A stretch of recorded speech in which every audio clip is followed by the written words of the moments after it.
Joining me now is California Congressman Adam Schiff, member of the House Judiciary Committee. Congressman Schiff, thank you for being here. I imagine you have some thoughts about your fellow House colleagues who have been trekking up to New York City to stand outside of the courtroom and weigh in on this trial. I have so many thoughts, and, let me start with the Speaker, because I have to say I was flabbergasted that he would go and make that pilgrimage, stand outside that courthouse, and basically lie about what was going on inside the building. It's bad enough that he lacks the self-respect that he feels he needs to go and kiss the ring in such a public and debasing way, but also for him to denigrate the justice system, for him to knowingly make the false claim that this trial was designed to keep Trump off the campaign trail. He knows better than that. But it shows, the most powerful, top-ranking Republican in the Congress, will do anything for Donald Trump. And for those others, the Matt Gaetzes, the Anna Paulina-Lunas, I mean, these are crazy people, and you don't expect much more. But I will say this, too.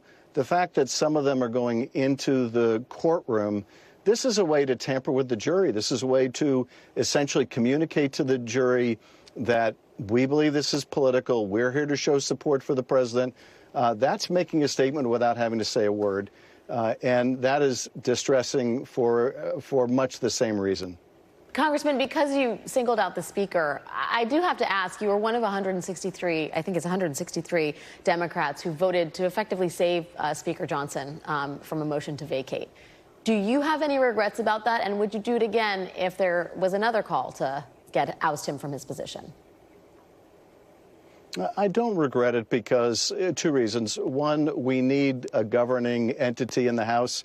They have the majority. As long as they have the majority, we need somebody sitting in that Speaker's chair. I want to get things done for my constituents. We've got major challenges with housing, with the cost of child care and other things. I want to get things done. You can't do that without a Speaker in the chair. Second, I didn't believe it was right to essentially vacate him from the chair because he finally got around to approving Ukraine aid. So for both those reasons, I don't have any regrets. But I have to say, it's still difficult to stomach when you see him do what he did standing in front of that courthouse. And it just shows you that there is no one in that Republican conference anymore, not since Liz Cheney left, not since Adam Kinzinger left, that has any real thorough commitment to the Constitution, their oath, our system of justice. It's all about keeping power, gaining power, and no debasement too great before their supreme leader. Yeah, well, it's worth noting that the cynical moves did not end at the New York City courthouse. A lot of those same members had to travel back to Washington to vote to hold the Attorney General, Merrick Garland, in contempt for refusing to hand over the tapes of the conversations that President Biden had with the special counsel, Robert Hur. The 1-2 punch. You're absolutely right. The 1-2 punch of standing out there. Sitting, yeah. Tell me more about that endeavor. Well, I was sitting in that Judiciary Committee as a member of the committee as they were bringing up this bogus effort to hold the Attorney General in contempt for not giving audio tapes of something they already had the transcript for.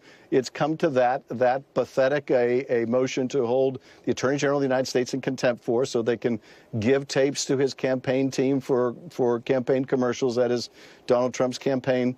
But meanwhile, you had Republican members missing from the whole debate because they're in New York. You had, members like Matt Gaetz who missed the vote completely. Shows you where their priority is. They don't think it's important enough to stay in Washington to vote on holding the Attorney General in contempt if it has to compete with being a spectator in the hush money payment to a porn star trial of Donald Trump. And, the thing that I find so shocking about all this is I have to imagine, and I made this point in committee, that if you asked Mike Johnson 10 or 15 years ago whether he could ever see himself standing in front of the courthouse, vouching for the character, effectively, of someone charged with paying hush money payments to a porn star, he would have never imagined himself doing such a crass thing. And yet there he is. And it's one small surrender of morality followed by another slightly bigger surrender, followed by another surrender, and pretty soon you're standing outside the courthouse vouching for the character of someone paying hush money to a porn star. Yeah, speaking of surrender of ethics, I do want to get your reaction to the New York Times reporting tonight that Justice Samuel Alito was reportedly flying a Stop the Steal flag in front of his house in and around January 17th of 2021. You were on the House January 6th committee. You know this saga quite well. Do you have a thought on that, given the role the Supreme Court has played and is playing around January 6th and holding those accountable?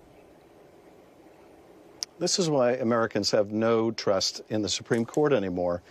They see a justice with a flag, essentially a Stop the Steal flag outside their home, presiding, sitting in cases affecting the investigation into that effort to incite the attack on the Capitol. You have Justice Thomas, whose wife was in text messages and email communications about this effort to overturn the election, sitting and voting against, as a member of the court, voting against providing documents to Congress that might implicate his spouse. Not just a perceived conflict, but a real conflict.